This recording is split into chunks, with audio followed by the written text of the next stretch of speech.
Hi, everybody, and welcome to the 27th SF Indie Fest. The festival will be running February 6th through 18th in San Francisco at the historic Roxy Theater, as well as online in your computer screens, which is how you are all experiencing our drama shorts program. A huge thank you to our audience for showing up. We literally can't do this without you. And a very warm welcome to our filmmakers. I'm Sarah Marie Flores. I curate the shorts for SF Indie Fest, and I'm so excited to be here and share these films with you all today. I would love to kick things off by introducing our filmmakers and having them give us their name, the film they're here with, their role, and the genesis of their projects. And we'll start off with Dice. Hi, Dice. Welcome. Hello, thank you for having me. Yeah, my name is Dice Rose, and I am the director and DP of Sunkiss. And the genesis, I think the shortest way I can answer that is it's based on my childhood growing up in Colorado in the late 90s and being a bisexual girl and dealing with predatory older men. So, yeah. Oh, awesome. Thank you so much. It definitely, you get this sense. I think it's something that I know a lot of us have probably lived through in our youth, but it's very beautifully rendered. So thank you so much for sharing your film. Now I would love to welcome Sunita. Hi, Sunita. Please introduce yourself. Tell us which film you're here with, what your role was, and what the genesis of this project was for you. Hi, thank you so much for having me and having the film. My name is Sunitha Prasad. I directed Sleep Training, and I wrote the film based on my own experiences with postpartum depression and the feeling of being restricted anew in new ways by the gender binary in early parenthood. Thank you so much. Yes, very like anxiety filled. I'm not a parent, but I could just feel through your lead character being like, oh my gosh, oh no, oh no. But I loved seeing them kind of find that way through it. So thank you so much for sharing. Hi, Max. Welcome. Please introduce yourself. Tell us what you're here with, what you did, and why you did it. Okay, so nice to meet you guys. My name's Max. I am the writer director of Nico.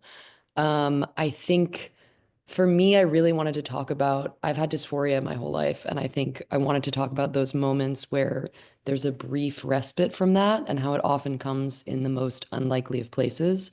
And so it's just about two sort of unlikely friends seeing each other in their pain in that moment. Thank you so much for joining us. And I'll say, I often like to think about films in the context of the shot that we're left with.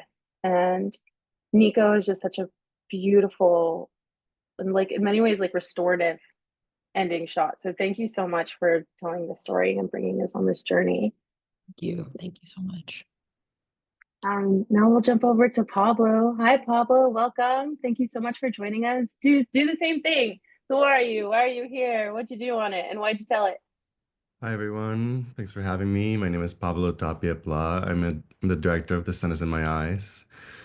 The genesis of this film, I think, well, it's inspired by events in my life that happened like 12 years ago, which I would rather keep like mysterious, but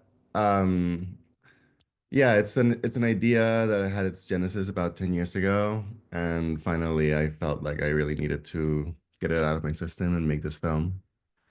Yeah. Again, very, very haunting and beautiful and such a lovely use of the city that you shot in. It's just really, really special cinematography. So thank you so much. Thank you. Um, and now we're going to come over to Hiro. Hiro, I would love for you to introduce who you're with and then introduce Shavo, our director from Bara, Yeah. and have Shavo tell us what the genesis of this film was for him. Okay. I'm Hiro. I'm translator today. So our guys joined Shigure-san and Keiko-san. They are main actors. Then producer is Mr. Martani. And online, Chabo-san, he's director. And this film is based on the we our film named Bara. So this film is based on the real gay theater in Kokura, Kitakyushu City. And this film、チャボさん、すみません。実際のこのフィルムは、小倉で、ゲイの専門の映画館で、どういった形で考えられた？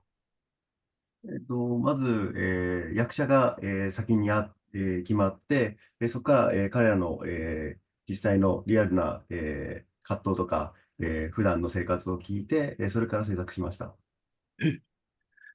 Actually, he knew that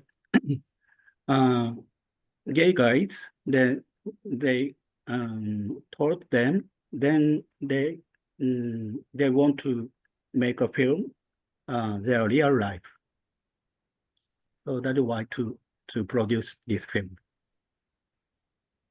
It's beautiful. If you can translate for me to Shavo, I really love how you enter into this world that I think we, especially from the American perspective, think doesn't really exist in Japan. I think you open up this kind of moment in your character's life that sees them really embracing who they are in a very special way. So thank you for bringing that to us.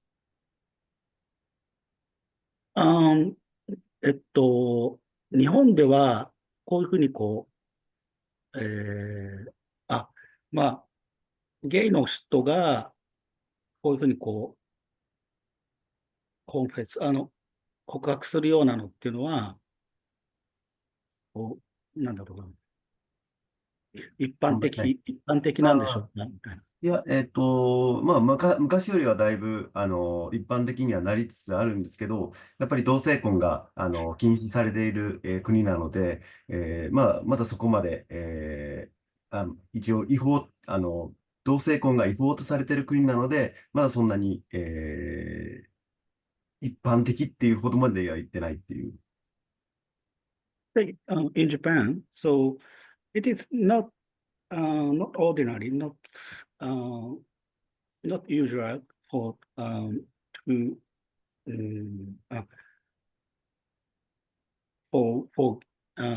gay people because Japan is not allowed to the same sexual marriage yet.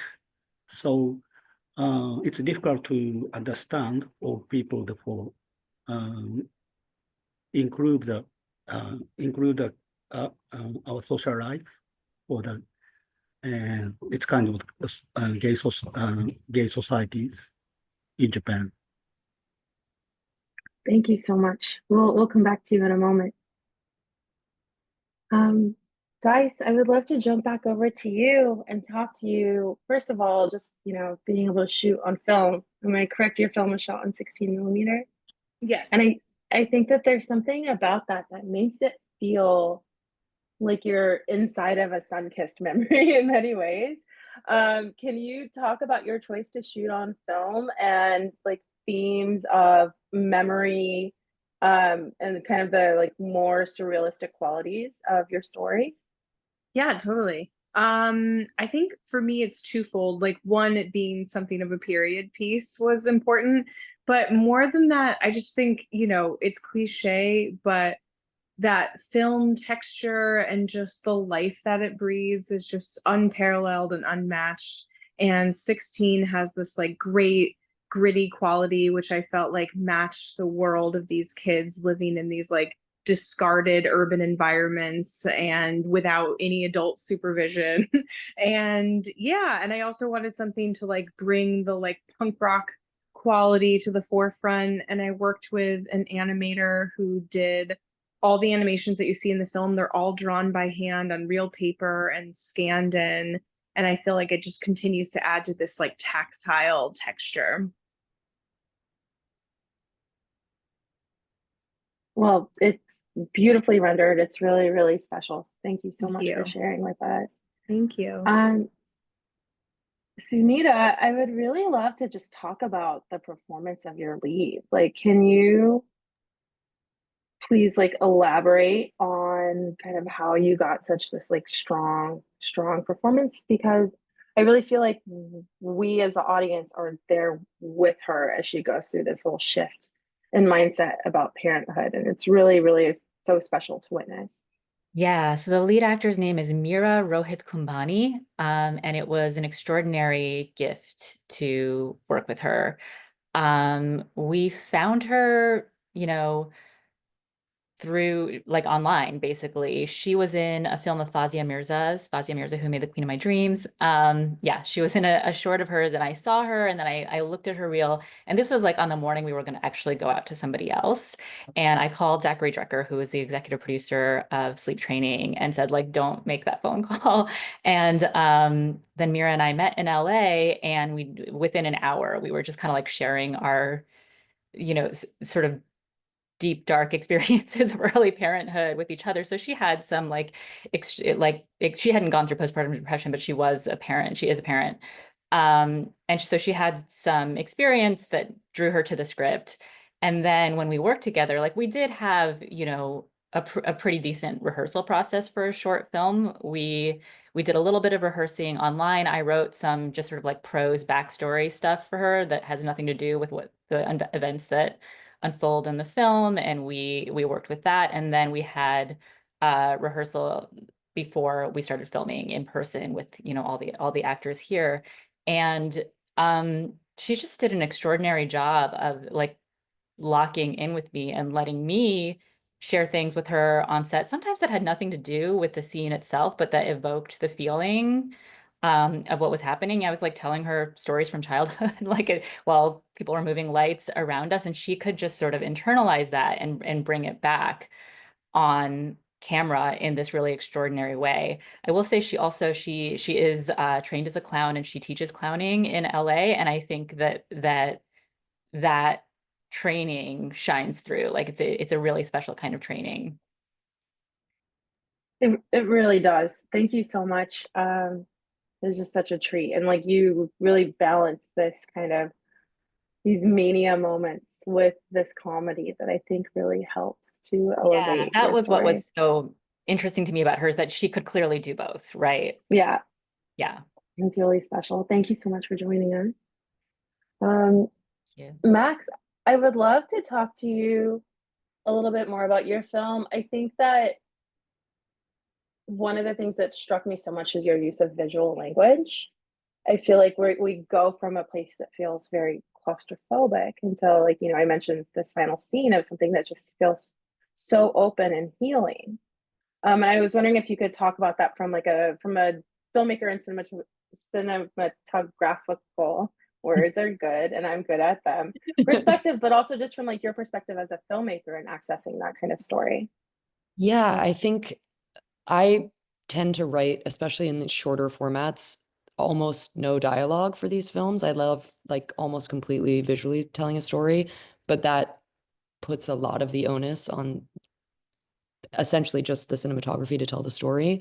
And I think these like archetypal images of like feeling claustrophobic to then being in this open space, it does something to the viewer, even if they're not hearing it or they don't know why they're connecting it to it. It really can change their state, and you can find that kind of transcendence. I think we wanted my cinematographer Hannah and I to really just have every choice be reflecting Nico's inner life, so that you felt, even though this world is kind of surreal and it doesn't necessarily feel like a real apartment building or a real, space, it always is just a direct reflection of their own feelings. So I think, yeah, to see them go through that journey, I'm hoping the audience with those visuals is just like tracking how they're feeling really clearly and kind of can feel that same sense of transcendence that they do at the end as well.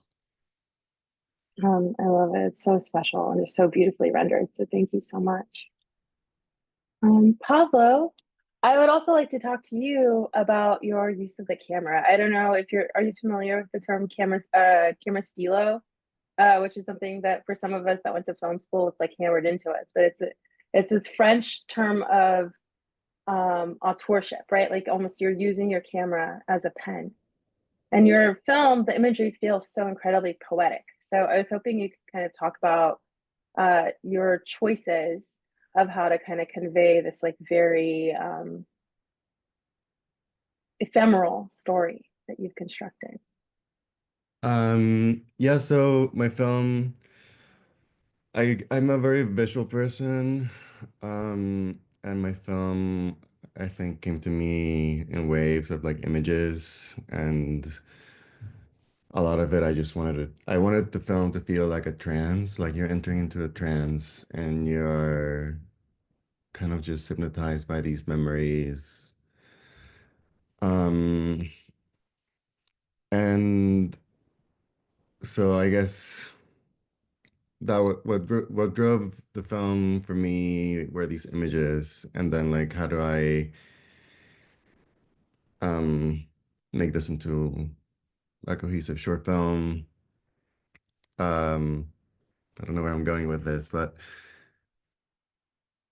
yeah, I mean, I think it's just like I wanted the camera to feel like you're right there with them. I wanted it to feel very intimate, and I shot on film. I'm 35, which was Ooh. important to me. I wanted it. I feel like 35 gives you this, or just film in general, kind of separates the viewer from like reality. It separates you from reality, and it gives you like a different layer between the viewer and what you're seeing. And it comes with its like its own look that I feel is timeless and unique. That's so lovely. Thank you so much for sharing. Yeah, of course. Oops, I muted myself. Mr. Hero, we would love to talk to Mr. Keiko, right, our star of the film, about it was like for them to portray this character. What was their experience like in getting inside of this person's head? Was it challenging? Was it scary doing that in Japan?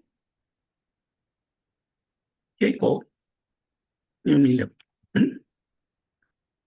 これを演じるにあたって、どういう感じでしたか？まあ、チャレンジングだったのか、怖かったのかとか、なんかそういう、演じるときにどういうふうに感じましたか？そうですね。 So, for both of our actors. あと、ここは結構自分自身ドラッグクイーンとして活動しているので、なんか結構もう、なんか演じるっていうよりかは、なんか普段の生活っていうか、そういうのを、なんか表現したっていうぐらいの感じですね。はい。Actually, Keiko is a drag queen. It's basically. Then he just not make a role. Just he just stays every day. So it's a normal life. He just plays a normal life. So he just enjoyed that just to make a film. はい。何か演じるにあたって。そうですね。僕も、普段から割とその性別っていうものに対して、そんなに意識してないっていうのもあるので、そういった意味では、役というのはすごい、特に問題なくっていう感じでしたね。ただ、その、奥さんと子供がいるっていう設定があって、で、僕が、そのリアルでは奥さんも子供いないので、そのイメージがなかなかつかめなくて、それがすごい苦労しました。Actually, Shizuku-san, and he doesn't think about sexuality feeling every day. So just he wrote and he plays a role that it's not so not so difficult to make a role, but his role is he has a wife and a child, so it is not real life. So it's make quite awkward. It's a bit very difficult to make a role such a like a father and a husband. Lovely. Well, thank you so much for sharing. And thank you so much to all of our filmmakers. That's all the time we have today for our Q&A. We feel so lucky to get to share your stories. And thank you to our audience for showing up and giving us your money and your eyeballs. We couldn't do it without you. So thank you, everybody. Thank you. Thank you so much.